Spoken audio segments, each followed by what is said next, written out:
Yeah, against this right back, Charlie, definitely.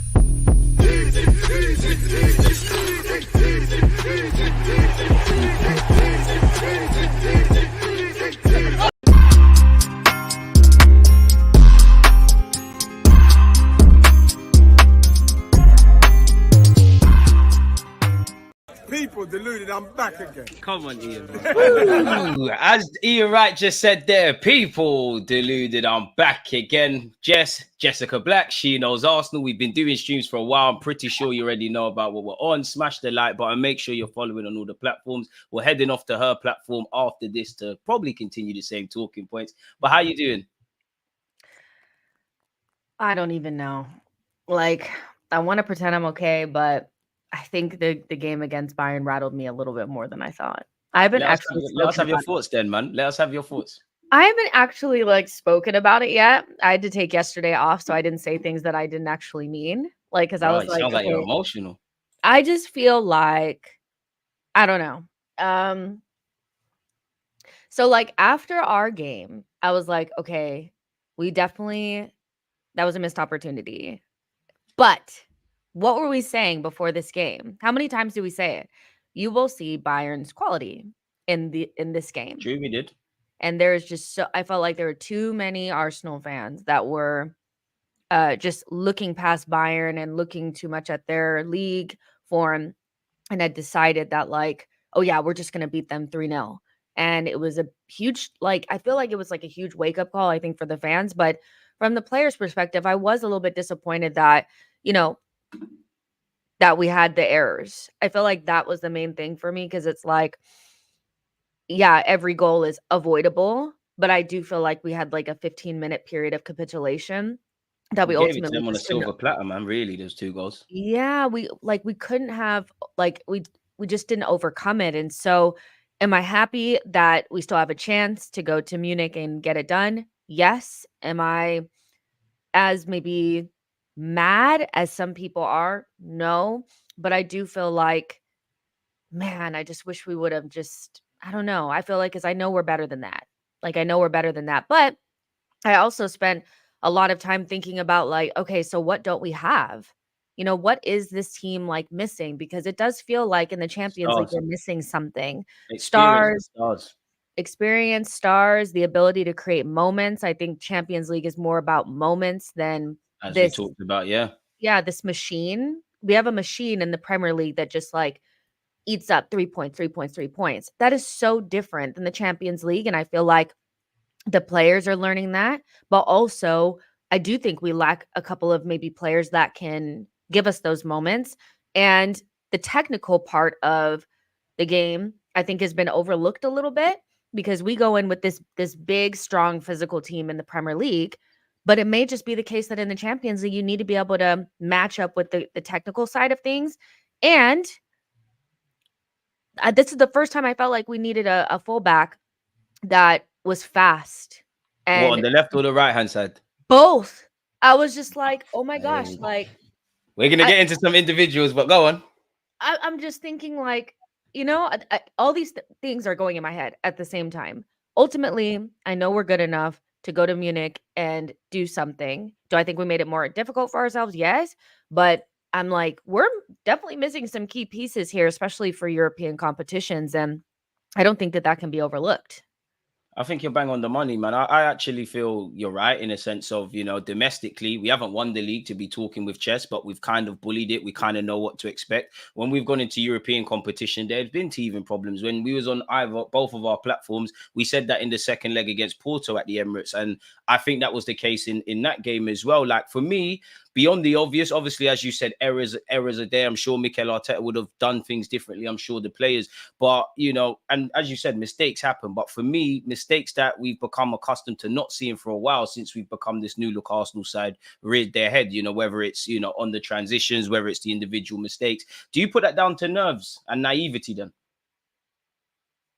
Yeah. Yeah. Yeah, I think It's a tough one, really. yeah, it is because it's like, okay, I could say that they were nervous. Maybe they were. I could say they're naive, but these are the same players that do it day in and day out in the Premier League. And I don't know. Um, I just feel like maybe Saliba and Gabriel picked the worst possible day to have some poor performances, you know? Yep. But yeah, maybe it is a little bit of just nerves, having the expectation of full Emirates, full of Arsenal fans, expecting us to do something, and then coming up against some different types of players that I don't necessarily feel like we have to deal with that often in the Premier League. Um, Bayern had so many ball carriers that were just dropping into midfield and dribbling past the midfield. And so then you just have like everybody's trying to figure out what they're supposed to be doing. It's just a lot going on. So I think it was a little bit of maybe not being as prepared as we could have been. I don't know if we have the tools to do anything different, but I feel like playing Bayern is different in real life than it is on paper. And a little bit of like that naivety and lack of experience. What do you think it was? Like genuinely, I've seen a lot of people talk about like midfield and forwards and stuff. And I'm like, yeah, but we got an early goal. I genuinely feel like not to just pin it on them, but our defense didn't do what they needed to do in order to keep us like kind of with the momentum. They gave away a very like soft goal, you know? Like you said there, you said it there. For me, it comes down to naivety because 9 times out of 10, these players do it, and on paper, we had the best first leg you could hope for in that, as you just said, it's just Arsenal fans. There's no Bayern Munich people. We're in our own backyard. So I do have it down to nerves. And we've got to remember, like, where it comes to fighting for a title, I know we didn't win it last year and we hope we do it this year. There's been a certain level of experience and teething problems. It's like riding a bike. You're going to fall off it. Where the Prem's concerned, we've done that. The Champions League is a different ball game. And I do think Arsenal fans, you go back many months, people saying, bring on Real Madrid, bring on Bayern Munich. I love the optimism, but it's as one of the comments has said, it's still Bayern Munich. The vast majority of their players have won trophies. Their managers significantly experienced. I just put it down to naiveties, man. I love the fact that Mikel Arteta, we played our way, and I have to big us up for showing resilience because at the end of the day, it could be better, it could be worse. But I think we was far too open. We was getting into too many 1v1 opportunities out wide. You mentioned the midfield runners, especially Goretzka. I think even the first goal, yeah, we could look at David Raya, Gabriel, Kiwior. I actually think Declan Rice and Benjamin White also, not to these lots level, didn't do well enough.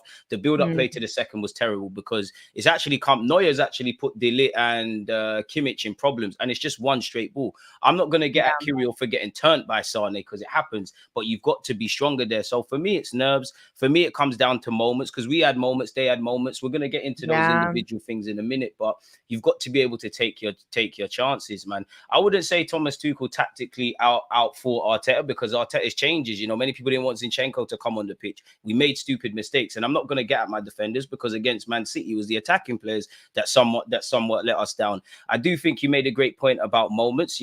I do think Bukayo Saka and Martin Odegaard stood up to be counted. We'll get onto them, but we do need 1-2 players that can just make something, and we haven't really got that. So with that, let's move this conversation on to individuals. You mentioned fast fullbacks. Now, you knew we was going to have to discuss Kiwior today. You knew when Kiwior did what he did. You knew Thursday we're having dialogue. I thought you liked him. I do like him. I'm being honest. Okay. I'm bigging up everyone. Why? Look, okay. Calm down. Calma. Tranquillo, just, yeah. You told me he can play passes. You told me he's fast. You told me this. You told me that. Where was it on what was it, Tuesday? Because I never saw that. Hooked at halftime and that again.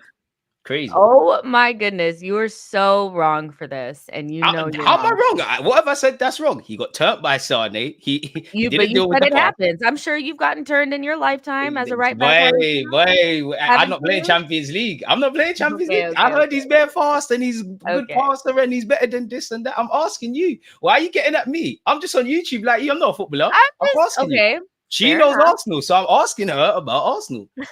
Talk to me about Kiwior. He definitely did not have the best game. Let's just call it that. Like, he definitely was like, I do think rattled. I think the whole back line became rattled after that first goal that we gave away. It was very self-inflicted. And you had like Raya and Gabriel doing that, whatever. And then Gabriel kind of like trips. If you look at it from the other direction, you can see like when he's just about to hit the ball, he kind of trips. And so I'm not sure if Kiwior should be more ready for it, if it wasn't a good pass. But So what, Kiwior couldn't deal with that? Because no, I think but they're all to blame. But what? hold Like, on, let you, go you're on, go not on. You're letting me right. You're finish. right. You're right. Go on. You're Go on. Go definitely on. trying to blame that full goal on that's actually interesting because when I talked on like my player ratings, most people wanted to blame it on Raya. It's So, everyone. and I also said like depending on who you don't like, you're gonna blame that goal on them. But it was a comedy of errors, in my You said it opinion. there. It was a So, comedy of everything. but Kiwior does have like this tendency to kind of like not be ready sometimes. I've seen him like that on corners sometimes. I've seen him like that like just in regular play. And so I just think this game was maybe just like a little bit too far away from him. He didn't really stand up to the test.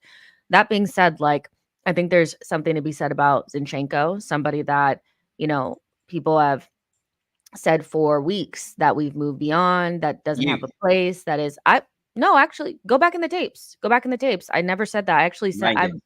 I'm one of the main people that's always saying you guys are tripping over Zinchenko. You hate Zinchenko. I don't. Okay, so now you're just gonna lie. This is what you do to me, This is what you do to me. Like, it's so good to be on the opposite side here. Just no, I'm literally I'm actually shocked that you said that because on a daily basis, I get ripped because I say that Zinchenko not as has ripped as a much lot as of quality. Kiwior against Toney. But go on. Listen, Kiwior got beat. And one day a player that you rep is gonna get beat. And I'm gonna come but back, how many times? So Like, it's the lights are funny. The lights are funny. Kiwior hooked at halftime. Anyways. But this is what I mean, Jess. Yeah, when I said I like Kiwior, banner aside, I like Kiwior, but I just felt the body of work to the hype is not matching up. Like, take nothing away from Kiwior. He stood up tall, but he's not really. Yesterday was the first time he was really tested. I think people are actually harsh to him against Manchester when we played City because you got turned by Bernardo Silva. It happens, but anytime we've kind of needed it, he hasn't really done much. Like even the Porto game, big him up because he stood up tall. But Trossard was out there. What do you have it down with Kiwior then? Because is it mentality? What is it? Because there are, banner aside, there's likable things about him. And I don't want to make it about him because I actually feel when you look at the second goal, he's done terrible, but the press wasn't well enough. We're not following runners. The first goal for me is with everyone. But if I had to blame someone, for me, it's Riya because you're the eyes and ears of the team. Gabriel, you've done well to deal with the first situation, but then you've let yourself down and you have sold Kiwior short. I don't think Kiwior's starting positions well enough, but yeah, what is it down with Kiwior? Because I just don't feel he's offering enough, man. Honestly, I don't really know because he had like a span of games where he was very, he was good, so I don't really know. I feel like he's had some good big games and some not so good big games. Like, let's not pretend he wasn't good against Newcastle last season. He was good against Chelsea last season. So it's a mixed bag. I think depending on if you don't think he's good enough, you'll only focus on the times that he didn't play well. And there are some moments in there. But there's some good moments too. So I think he's just mostly inconsistent and you just don't know what you're going to get. But even at the end of the Manchester City game, I felt like it was the right time to take him out because you could just kind of seem that it was like getting away from him a little bit. And so, yeah, I don't want to go too hard on it because it's like, you just never really know with the player when it's going to click, like if it does click. And I still think that he's a really good player. He's calm. I just wonder if like, that game was just maybe too big for him. And again, like what I was going into is that like just a couple of weeks ago, people were saying that Zinchenko had no role in this team. And you instantly saw the moment that he came in there that we needed somebody with his ability. And so it may just be the case that Kiwior and the four center back for different courses. Yeah, the four center back thing is better for the Premier League, but we need more of like that cuteness, like popping into midfield with Zinchenko in Champions League because he actually defended Sane and Coman better than Kiwior did. And yeah, I think it was a good day for Zinchenko, but a poor day for Kiwior. And I'd be surprised if Kiwior played in the Champions League again. I just don't think he will. Shout out to Kiwior, man, but it's one of them things, Zinchenko might have been shaky. Kiwior's come on and shut up shop. We're having a different conversation, like it happens. It's a bad day at the office. It's like you've gone to work, everything's just gone wrong. It's terrible. I think for Kiwior, I'm still in the undecided camp. And what I mean by that with Kiwior is I think you've shown me you're a good squad player. There's a lot of form. I think you are a good player. I do like what you're doing. I know we signed him in January, but this was his first full season. He's done well. That being said, for every good game, I look at Fulham hooked at halftime. last time against Bayern Munich. Back in the group stages, last game of the group stages, terrorized against Fullback. So there are some things he needs to learn. I guess you need to be a bit more proactive as a defender. And you've touched on Zinchenko, so we can kind of move on from fullbacks. I do want to highlight some individual performances, though. Trossard, big him up. What do you think of Gabriel Jesus? Because you and Gooner doing a lot of chatting about my guy. I tried to tell you a lot. You don't want to listen.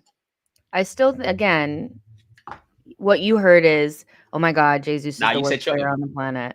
So I would say, I think Jesus came on and was probably one of our best players beyond Saka and Odegaard. Say that again. I'm not gonna say it again. Relax. We're not gonna get through the conversation if you keep like, get annoyed. Why you rattled? Because then he'll come up with a stinker, and then the next week, like, don't go too far. Warmest temporary class is permanent. I'm sorry, I stand on what I said. Jesus has not had a good season. So no, you never said he had a good season. You said you sell him, man. No, you and Gooner Lee, don't get twisted. Nothing personal. And Gooner Lee wanted this guy gone. I won't change a single thing that I said. He had a good game. Having a good game does not change the fact that if his knee is gone, we need to look beyond him. Okay, you don't see the experience that we need. And no, not with a knee that doesn't work. Not with somebody that doesn't play more than 30. Then?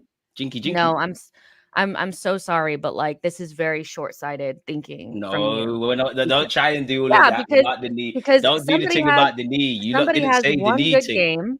One good game. How's it one good game? He stood up against City. He's been one of our best players in the Champions League this campaign. He helped.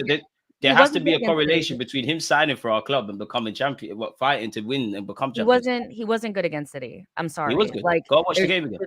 No, did he not defend for his life? We're part of a great defensive performance, and you're talking about short-sighted. Yeah, I watch every game twice. So okay, I definitely watch every single game twice as well, and he did not play well. Probably she knows Arsenal. But he had one good game in a long time. So it doesn't really change the fact that the season he hasn't had a good one. That's what I'm asking. And if this knee is not sustainable, because he said before the game he doesn't remember not playing with any sort of like. And that's why you should have faith in him, because he's a real G. He's a tug. Listen. My problem with you is I told you he's needed for the squad, not about this knee stuff, and you tried to disregard him. Now you see why you need a squad, and specifically a man like that, because I think in the Bayern Munich game, to be fair, with the exception of Saka and Odegaard, our experienced players, including Jesus, stood up. But if you're not letting me finish, and it's just like, I've been waiting for today. I'm just so excited to see you. You can wait for today, but then I'll go back and go to the show and pull the receipts, because I said most of it is about the knee. If the knee is not good, then we need to look beyond it. We're gonna definitely do that. I will, because I know what I said, because I've said it consistently. You think you're coming with something like he's had. My only thing to you was. Oh my gosh! Okay. Go on. Okay. No, I'll don't be like that. Come back with receipts. Don't be like that, Jess. It's not personal. Don't be like that. I don't think it's personal. I think that you've taken one little thing, and this is what people do. If you say, okay, a player may not be whatever, like let's just say he hasn't had a good season, I stand on that. Like he hasn't. Anybody who thinks you're not wrong with that is definitely like tripping. They just are. He hasn't had a good season. His knee has made him unreliable to literally the point where he's played probably 30% of the season. And so if that continues, you must look beyond him. But if he was the player that he was in the first 4 months of his career, even if he's not scoring goals, that player is good enough and you should keep him.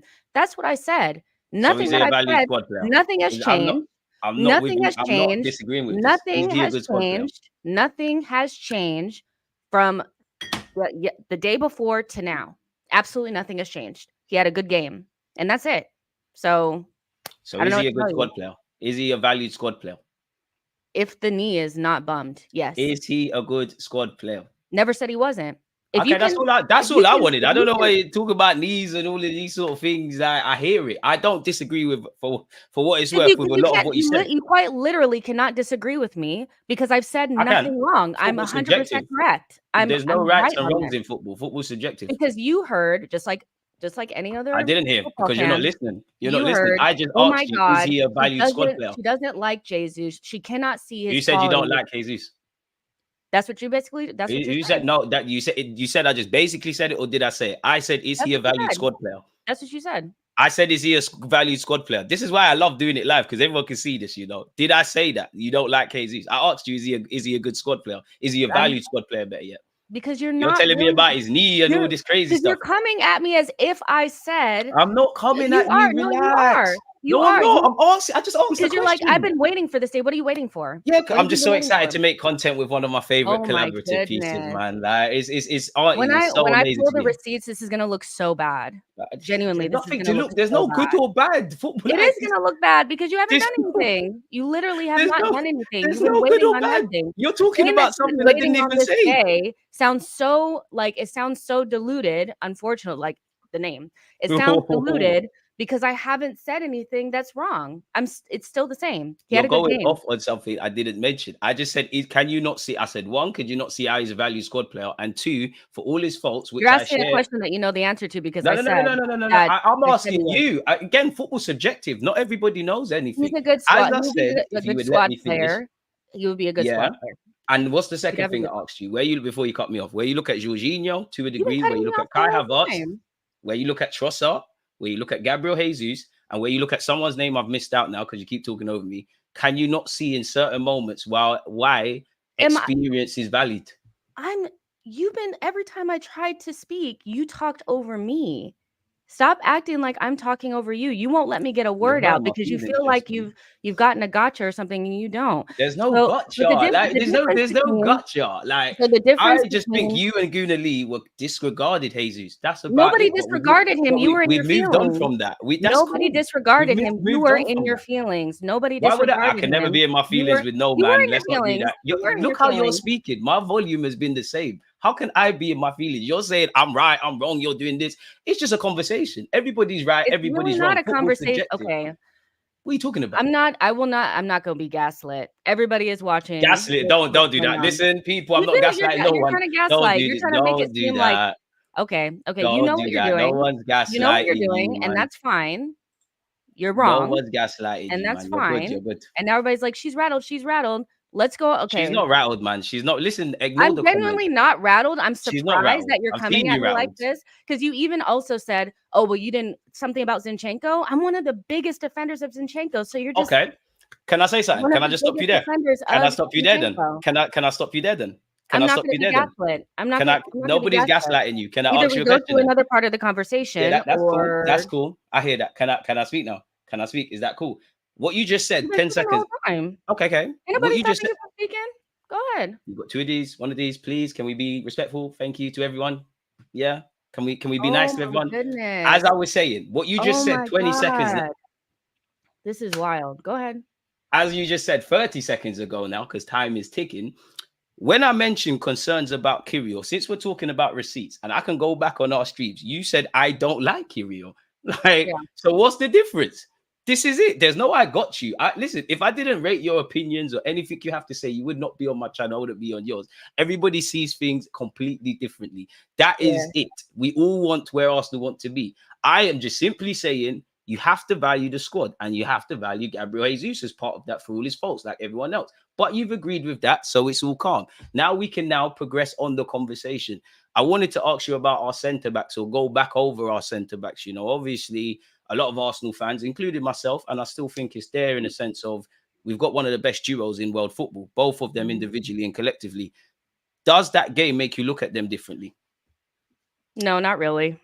It was just one game. They've been good all season, so no. Yeah, but we're in Europe and that. No, I don't. Are they as good as better? Yeah, are they as good as we've projected them to be, especially Saliba? Yeah, it was just one game. They just made a mistake. So I wouldn't change my opinion on it. Why? What do you think? I think they're both lit. But I've said it before. I think we've got to calm down a bit, especially where Saliba's concerned. I love the guy to bits. I think he's a quality player, but there are occasions where he's shown his age. And I think against Porto at the Emirates, and ironically against Bayern Munich at the Emirates, he's shown himself to look like someone in their early 20s. And that's the next step these lot got to go through. But as you said earlier, or no, in fact, you said it on the last stream, to a degree, you can't get experience without going through certain moments. So This time next year, if me and you are sitting on either platform and they've made the same mistake or certain things are said, then there's issues. So there's that. I wanted to speak about Martinelli. Where are you at with his form and everything else? I don't know. Not trying to say anything that's going to be misconstrued later on. So he's great, just like everyone else. Come on, grow up, man. Come on. We've moved past the banter. We're moving to the serious part now. It just, it just wasn't bantering. You know, it wasn't, but like, fair enough. It just how wasn't. Can it not be banter? This is football. Are you being serious? This is football. I haven't said nothing personal to you. You haven't said nothing personal to me. This is football. How can it not be banter? It is football. It is football. What are you talking about?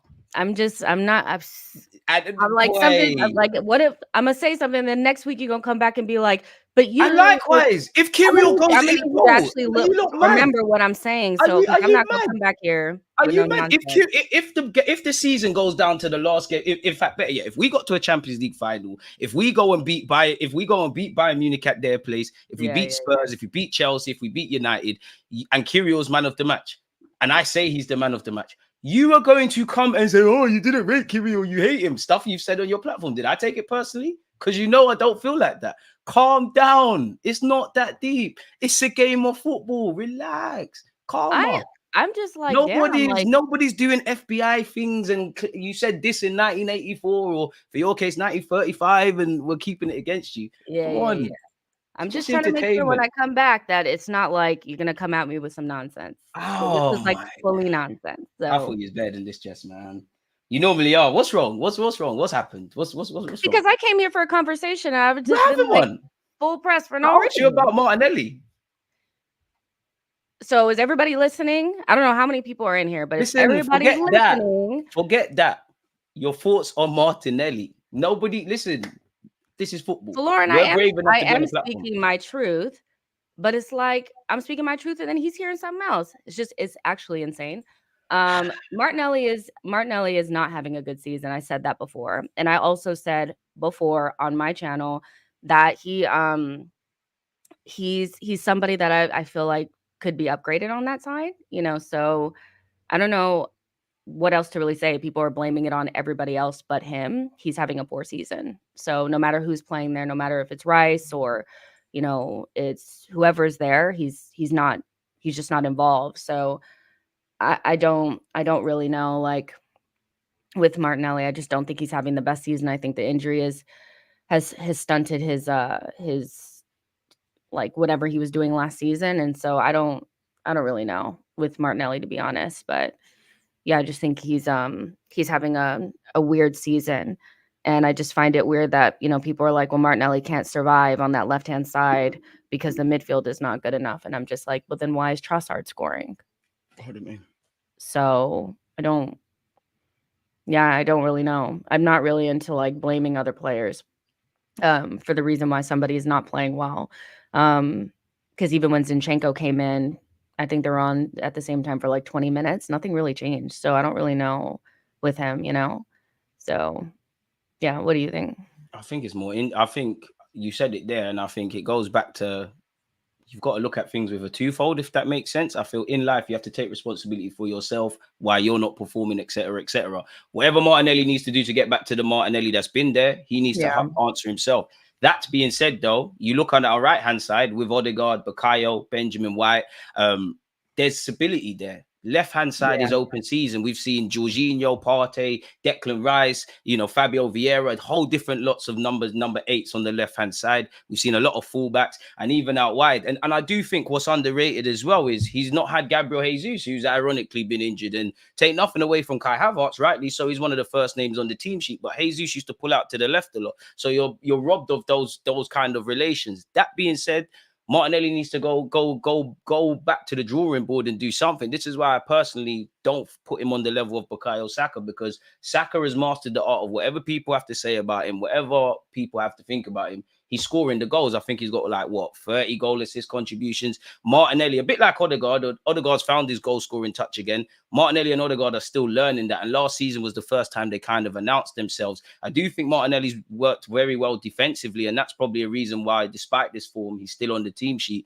But he just needs to go back to basics, really. And I think because I've done a video on this, when I go back in time and I look at before the season started and he said, oh, I'm getting back to the groove of things. I've had an injury. So he came into this season with a knock. He's been picking up knocks and ultimately it's just been a terrible season. But again, that's why you need a squad. You know, Jesus has come in and done all right. Trossard, it's disrespectful to call Trossard a super sub because it's not fair, but he has been the poster boy of that. Everyone apart from Reece Nelson's got an opportunity there. So yeah, big him up. I want to go back to the Bayern Munich game because I just mentioned Bukayo Saka. Was it a penalty for you? It was for me.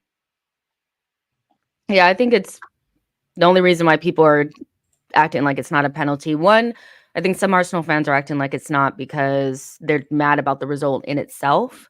So instead of being a fan and actually looking at it, they're like, okay, well, he should have just stayed up. If you've ever played like football at any level, going 100 miles per hour, there's no way you're going to just be able to like move your leg that quickly. And Neuer comes out, he misses the ball, he doesn't make a play for it, takes him out. When you see his face, he also looks nervous because I think it's a pen. Like if you took him and you put him in a light blue kit, a royal blue kit, another different type of red kit, anybody else's kit, everybody would think it was a penalty. I think it's just Arsenal tax and, you know, the fact that it's Saka and now they're calling him a diver when he's one of the most fouled and the most kicked of everybody in the world. Like he genuinely is always on the ground, not because he's flopping, but because he gets kicked to death. Like it's a clear penalty. And I think the referee doesn't want to make a decision because it was like a huge moment.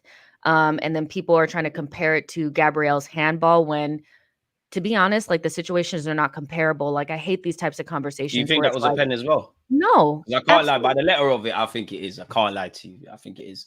Harsh or not, he should have given both, really. But I do feel like we don't know what the conversations were like on the field. And if the referee is using common sense, which is what was said, he used common sense that there was no advantage gain from Arsenal at all from that moment.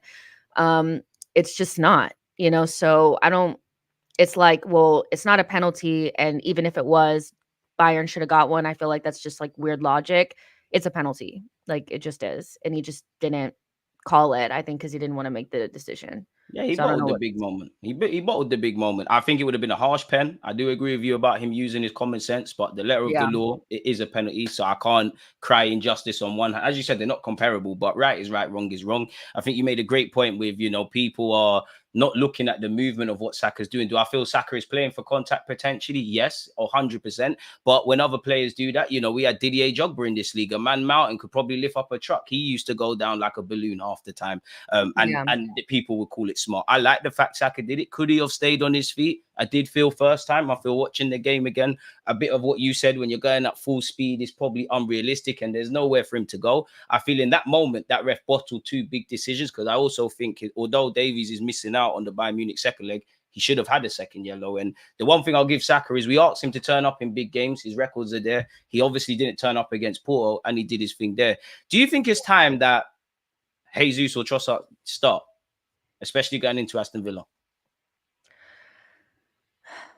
I mean, it's not like Martinelli has been starting. I think like Trossard has played a lot of football recently because Martinelli has not been able to. So yeah, potentially. I think the conversation is kind of more between Jesus and Trossard because the two of them are kind of maybe offering a little bit more than Martinelli right now, but there's still like this idea that Martinelli could do something, you know, if given the chance, but it's just not coming about. So I do think I would start Trossard against Villa, you know, and see how that goes. And if Martinelli, you know, put him in at the end if we need something different. But yes, it's tough for him right now. And I do think Gabriel Jesus has kind of put himself in the front of the line to start either through the middle or off of the left. Where would you start him? Germany. You know, I might consider starting him through the middle. I think Kai had a good, he's had a good run, but I also think that he may need a little bit of a rest. He looked kind of like, just like not there. So do we have time to rest him though? I mean, if Jesus is good enough and he's fit enough and he's sharp, then why can't you rest Kai?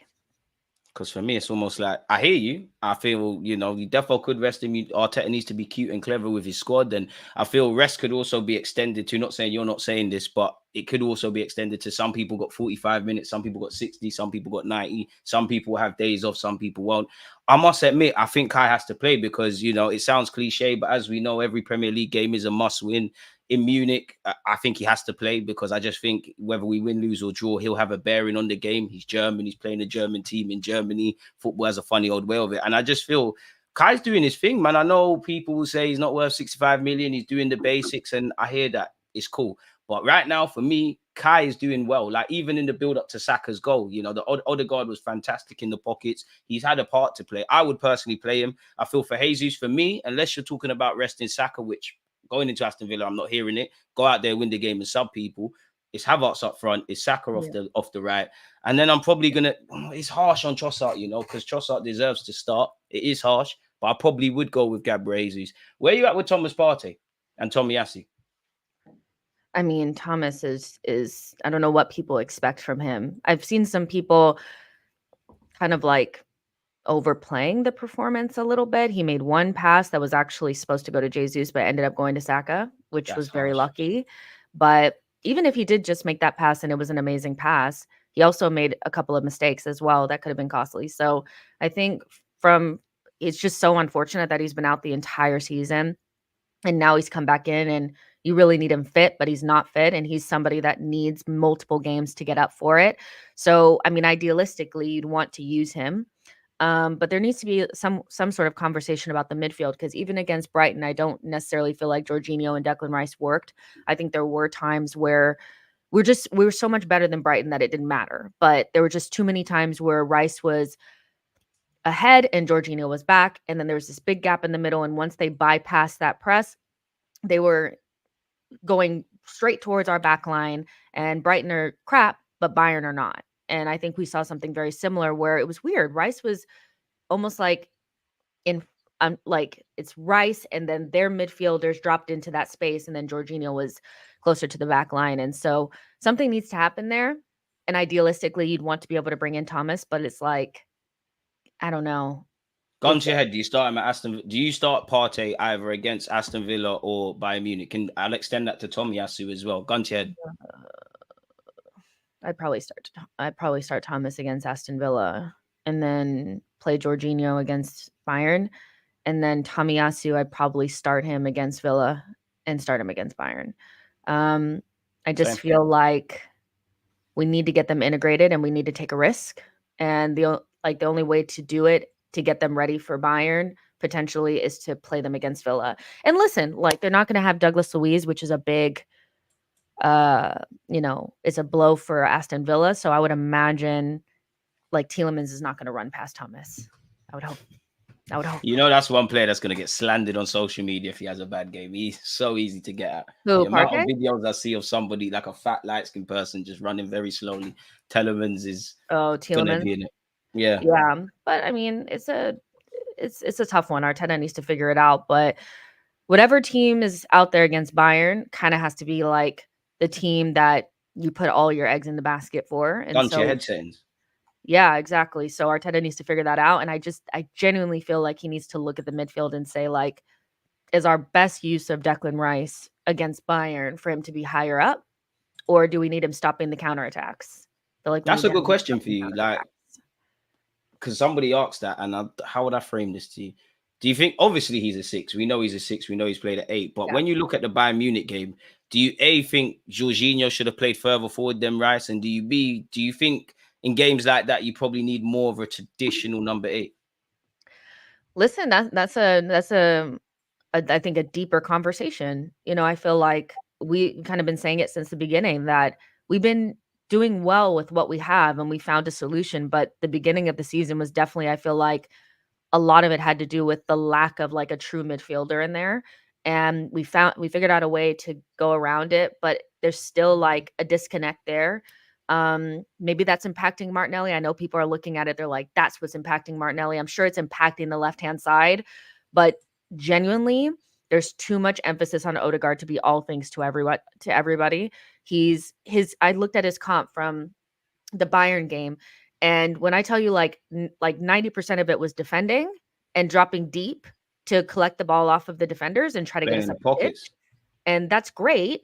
But like, don't you want him a little bit higher up? You know, so I feel like we've said this so many times. The midfielder is so important to the summer window. It's not even funny, but we're seeing the repercussions of not having another like a McAllister type or Bruno Guimaraes type, or I think you could go with either, you know, you could go with more attacking or more defensive, Even but the like, man you said that's going to be missing out on Sunday, like just yeah, someone in something there. like that. So yeah, that's kind of where we're at. Like, it would be so nice to be able to have somebody that was just a midfielder and we could put them there and play Declan Rice in the 6, but we don't really have that option because we have 2 DMs and we have 2 number 10s. And Rice is probably the better 8 of all of them, which is so unfortunate, which I just Well, yeah, we don't have many in it, really. yeah, that Declan Rice is probably our best number 8. All in all, I agree. All in all, yeah, he's obviously not probably the best on the ball and things Yeah, like that, but but yeah, that's he the is. He is. point, is he's not I So don't what do we? actually think he's that great in the 8. Like, I don't like, he's not my idealistic number 8, but he's still probably the best option, which I think goes back to the summer window, and it's like, as good as Kai is doing right now, there will always be the argument that we should have done something different. And I think that conversation is coming back, if It that is makes coming back because take nothing away from Kai Havertz because as I said, he's doing well. And if you're going to be this multifunctional unicorn, I'm cool with this. You keep doing it, like really and truly. sense. And I don't know what Mikel Arteta is thinking. I don't understand football to the way he does. But to me, as an ignorant fan, if I look at Arsenal and we was naming our strongest 11, disregard a bit unfair to Kai, but disregarding form and everybody's fit, I don't know if Kai's in the strongest 11. Me and you have spoken about striker. We're talking about left 8. Now, assume we have a striker and we have that 8. Is Kai Havertz there? That's not to say he can't offer stuff and whatnot, but there's the issues. And to be honest with you, Jess, I'm bored of speaking about midfield really because it needs to be addressed. And I was of the belief that we was going to sign a centre midfielder. Do you actually feel Mikel Arteta kind of always planned to play Kai Havertz up front, or do you feel like he tried the 8 thing and in hindsight it didn't really work out? Because in the summer I was saying 2 midfielders, and then because we was linked with Lavia and these kind of guys, and then obviously you saw Havertz playing there, and at one point I thought, okay, I've been asking for 2 midfielders, Kai's playing there, maybe I got what I asked for. But what's your viewpoints? I feel like he galaxy brained it with Kai a little bit. He came in, I don't know what he was trying to do. I thought he was supposed to play at like tip of the diamond or something. I don't know. And then it didn't quite work the way that maybe he envisioned it working. And then they put him up top because I think he always was like, okay, we'll play both. Like, we'll see. And then it ended up that center forward is probably the better position. I think it hasn't. It's weird. I feel like didn't work out, and then it's kind of working out, but we're still a little bit short. I don't know. Like, it was such an odd choice to go after somebody that's not really a midfielder or a striker when we kind of needed one or the other. And maybe Arteta just galaxy brained also like this whole idea of everybody being incredibly versatile. And I think we do have a team that is versatile, but I think sometimes you need players that are just what they are. Specialists. Yeah, specialist here and there, you know. So yeah, I like Kai. I think he's doing a good job. But like, if I could rewind, like I think that's a good question. Like, if you could rewind back, seeing how good Kai has played, like, would you have done something different? What, without knowing what I know now, or like just going back in time? Knowing what you know now. Yeah, I would have done something different. Take nothing away from Kai Havertz. Yeah, I would have done something different because then me and you are not having this conversation. And take nothing away from Kai. I think Kai has not made Arteta look good, but it's not a question anymore. We're not saying 65 million, this, that, and the other. But it would have been nice if me and you sat here and we said, there's a McAllister, there's this guy, there's that guy, there's the other. Because I've spoken about it enough times. For me personally, I like the road we're on. I don't think we're going to get to that next level defensively and offensively unless we address midfield. I think take nothing away from Thomas and all the things that he comes with, Jorginho, but we haven't got that long-term partner for Rice. We haven't got that long-term midfield. We're missing, we've got 2 pieces to a 3-man puzzle. You've got Odegaard, you've got Rice, and then it's lucky dip, really. Fabio's had his chance. Vaguely, Smith Rowe's had his chance. Jorginho's come in. Partey, we know he's a quality player, but that's for a whole nother stream. We probably need about 3 hours. Until we address that, I don't think we're going to where we need to. And I want 2 central midfielders. I can't see that happening. I think we'll get one and done personally. Yeah, we have 4 that kind of don't fit exactly what is needed. And if you could Exactly. condense it into 2, I think we'd be in such a better position if we could condense it just a little bit. But we won't do that. It's too hard to do that in one summer, I feel like. So we'll probably just get one, and hopefully whoever we get is perfect for the role, because I I just hope don't feel so. like you can't miss it again. How many times are you gonna miss it? And I Like, think that's how the many times? thing. I think you're right. And even in relation to the Smith Rowe thing, I think he can play in there, but again, you're not fit. Like if you're not fit, not that you're irrelevant, but you're irrelevant. Like we need durable players. That's actually one thing I find annoying about our football club is when you go through the whole team, who really is going to be fit for about 30 odd games? And I know it's harsh. I know people get injured, but you're counting not on one hand, but Declan Rice, Odegaard, Saka, Ben White, Saliba, Gabriel, obviously the goalies, and there's a couple other names, but everybody else is, I don't know really. And the best quality you can have is availability. So that's where I'm kind of tempering my Yeah. expectations with Smith Rowe and also Fabio personally. Yeah, I see Ollie is saying it isn't hard. Liverpool got 4 midfielders in one summer. How many bangs though? Big up McAllister, but how many have banged? Yeah, and then also we have other things to do. Liverpool went into Exactly. the summer window and literally just mostly focused on midfield. We have to probably still look at the back line. We need a goalkeeper, we need a midfielder, and we probably need more than one attacker if we're being honest. So And we don't know what Arteta wants on top of everything, just like you exactly. said. So it wouldn't be hard if we had nothing else to do, but we have some holes in the squad. I'll tell you somebody that I feel like we should look at, even though I know some people be like, no. I mean, what do you think about the fullbacks? Like, do you think we need somebody more like fast 1v1 defender? What do you think? I naturally want a good 1v1 defender because I feel, again, it's going to look silly saying that with Kiwior, but generally with his form, he's done okay there. I think Timber would do that. Tomiyasu can do that. And obviously Ben White. I look at City, we're not Man City, but when City won their treble, going into winning the treble, they got rid of the whole Zinchenko stuff. They had strong 1v1 defenders all over the field, even going into Stone. So, yeah. And I feel personally like Ben White's the only traditional fullback we have at the club that doesn't get injured like that. I'll give Timber grace because he had a madness, but the other two pick up knocks. And obviously Kiwior doesn't as well, but he's a squad player. So And I want one. maybe somebody that can maybe do the overlapping. Like I've been very like against it for a while, but like looking at just Europe, I'm thinking maybe that's something that would be useful. I know people are like Tierney's coming back, but he's also injury prone. I'm looking at Anthony Robinson. I think he's one of the best fullbacks in the league. Guy is quick, good cross on Having him. a great season, but he's shaky defensively, man. You're forgetting our game against him a few years ago. I mean, He's but that was a few years ago. He's now coming into his True. prime. He's one of the best, So again, like I'm just saying, I would like somebody a little bit more like that because I don't know. It's just like Basically, you want another beyond the obvious. You obviously want a defender to defend, but from what you've said, you'd like another somewhat attacking outlet. It's almost like another layer.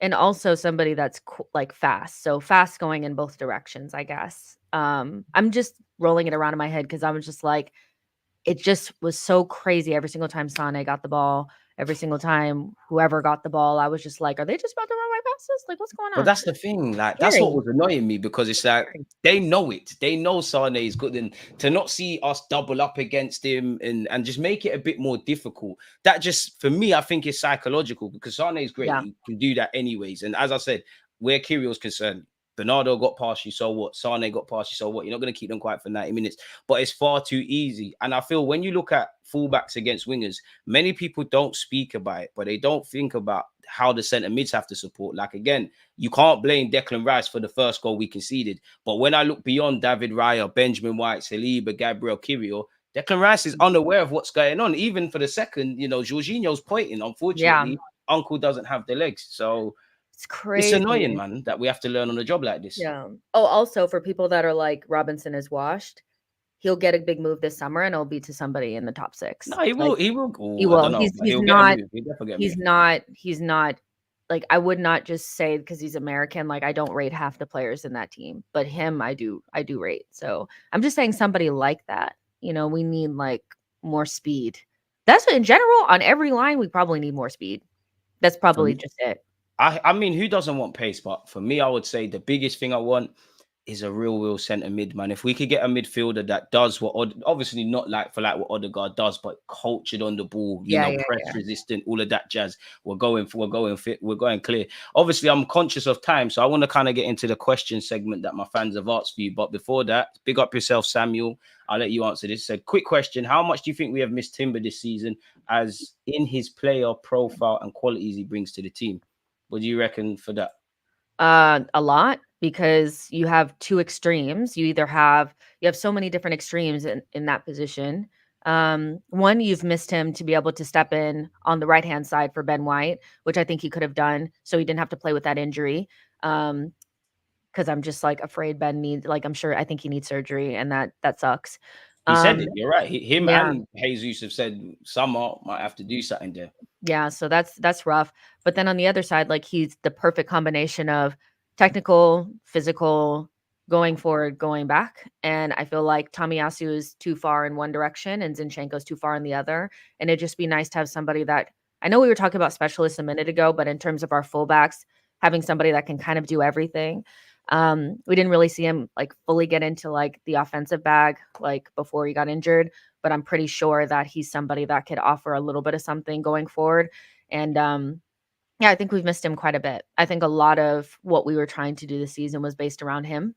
And I think that was very obvious at the beginning of the season, because it took us a while to get like back after he was injured.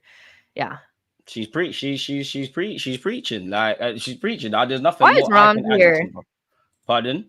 Big up Roms. Big up Roms. No, don't. In fact, don't big up Roms. Don't big up Roms. He plays both sides. Why do you rate Timber so highly when he's just played several games for us? For me personally, watched him at Ajax. As Jess said earlier, go and look through the tapes. Obviously, I was saying in the summer, I know people are excited about Declan Rice, intrigued about Raya, question mark in Havertz. But Timber is a good signing. I think he could have been one of our players of the signing of the summer. He's a unicorn. He's physical. He doesn't look the tallest in comparison to the taller players we have, but he's tall. He's physical. He can defend. He obviously can't play in the final third to Zinchenko's, but he's great. He's great in that regards. And that was what we wanted. And as Jess said, obviously he can play centre half as well, which I don't expect him to, but he can. And he can play on the right, man. Tim, listen, we got to give my man some time to get back up to full fitness, but he's a great player, man. I know for any other player, people, it sounds like nonsense to be rating him, but I put my hands up. Timber's going to be one of our best players next season, and he's going to prove his quality, in my opinion. Like, he fits us like a glove. We got some other questions as well. This is a good one for you. What would you do to fix the left-hand side to be more fluent in attack? And in fact, there's two-part questions. Say, what would you do to fix the left side to be more fluent in attack? Also, what are DG's and Jess's unpopular opinions right now, since we're getting close to the end of the season? I mean, on the left-hand side, I just feel like you have to get two complementary players, like somebody.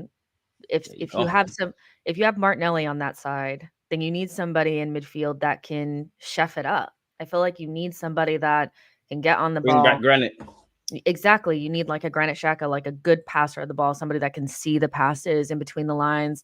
I can do those 1-2s with like Zinchenko and stuff like that. I think we've missed that, because whoever we've had, whether it's Rice, who's a little on the clunkier side, or Kai, who's also on the clunkier side, they don't really have that in their locker. And so you have Martinelli on that side that's not going to give you that creativity. And so I feel like that's probably why Jesus might be a better option as well right there, or a Trossard as well, because they're more creative options anyway. And so they'll come in. 8? Not in the 8, but like as a winger coming more central. That doesn't need to be, that doesn't need the space. So I think you just need to have complementary players there.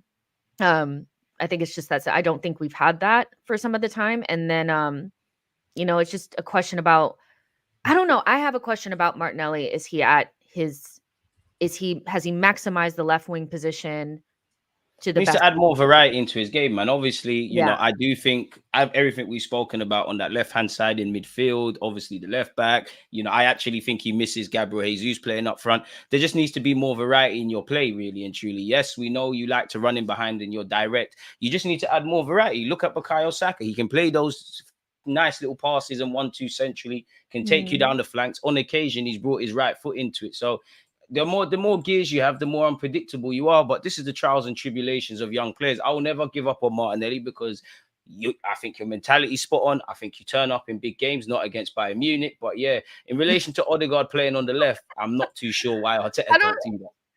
I don't know. People have been like, you have to play him on the left. I just feel like unless we have an option that makes it so that it's worth it, I wouldn't move one of our best players out of a position where he supports Saka so much. That's, I guess, my biggest fear is like, okay, what are we doing that for? We It'd move be him nice to the see left. Odegaard and Martinelli though, balling behind Odegaard. It would be nice, but like you said, I don't think it's that deep. Like, not unless we have. How about we someone get a that's left good center with mid, and I mean, then that's we the don't have first to option, talk about Jess. this anymore. Like, I think people just like. I mean, we need internal solutions, but I just don't think that's it. And then on Martinelli, just one more time is like, I think he plays left wing, like you said, best when the front line is more fluid. And right now, like with Havertz and with like Declan there, whoever, it's all very like you're very much sowing your own space. And the further out wide he is, I think the less good he is. Like he needs to be able to come central. So maybe that's something to think about. But Martinelli's a great player. Just because I feel like we can get somebody else in there doesn't mean that I feel like Martinelli is crap.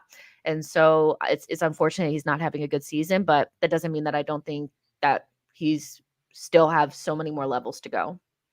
Someone that's down for fighting the Fabio Vieira cause like myself. This is a question for you. Does he even exist? What do you think Arteta will utilize? Sorry, how do you feel Arteta will utilize Fabio Vieira? I don't know. He can play everywhere, but I ain't seen you play, innit? I think just like the way that we play sometimes, I don't know. I feel like that would be a good question for like Arsene. I feel like Arsene would take somebody like Fabio Vieira and make it really work because he liked players like that. Arteta has bought a player that doesn't innately feel like a player that he would like. He's not tall. He's not athletic. I don't know, because he can play on the wing, but then you have to change your tactics. He can play in the midfield, but you have to change your tactics. So I don't know.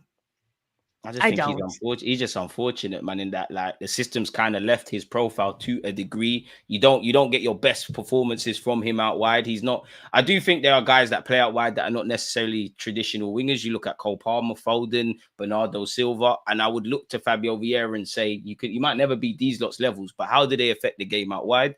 Obviously, you was never going to play that much ahead of Granit Xhaka, and now we've obviously seen Kai Havertz and Jorginho and Partey all better options. The 10 is Martin Odegaard or the 8.5.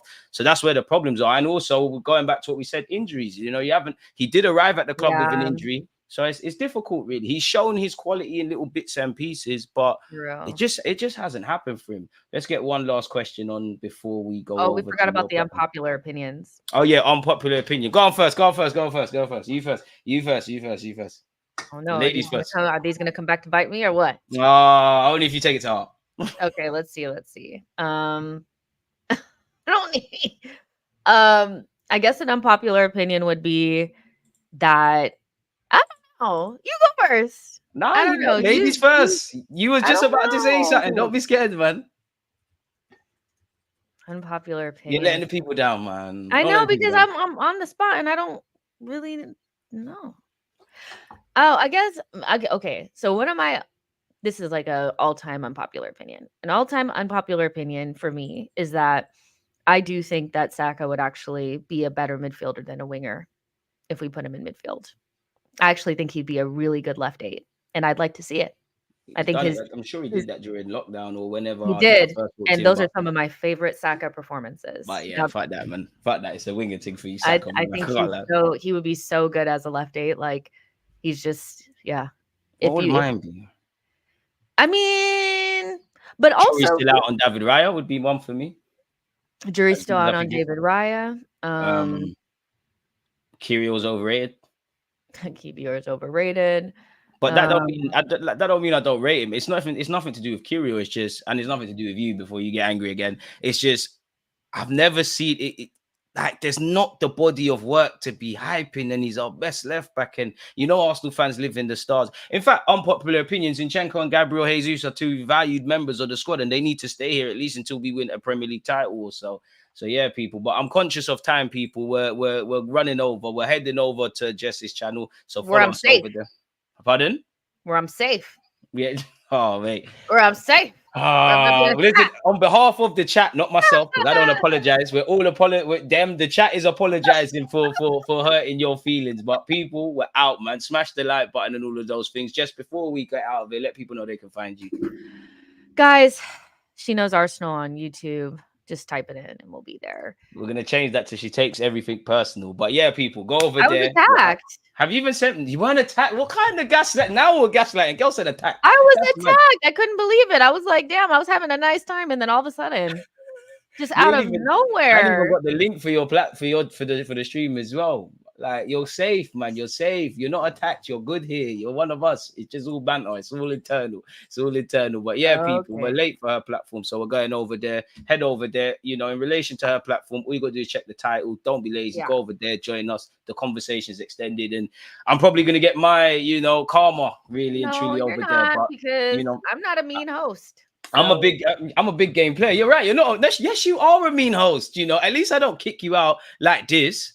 It feels so good to do that. But yeah, people, we're out. You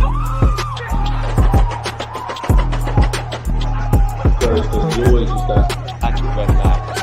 I think it's like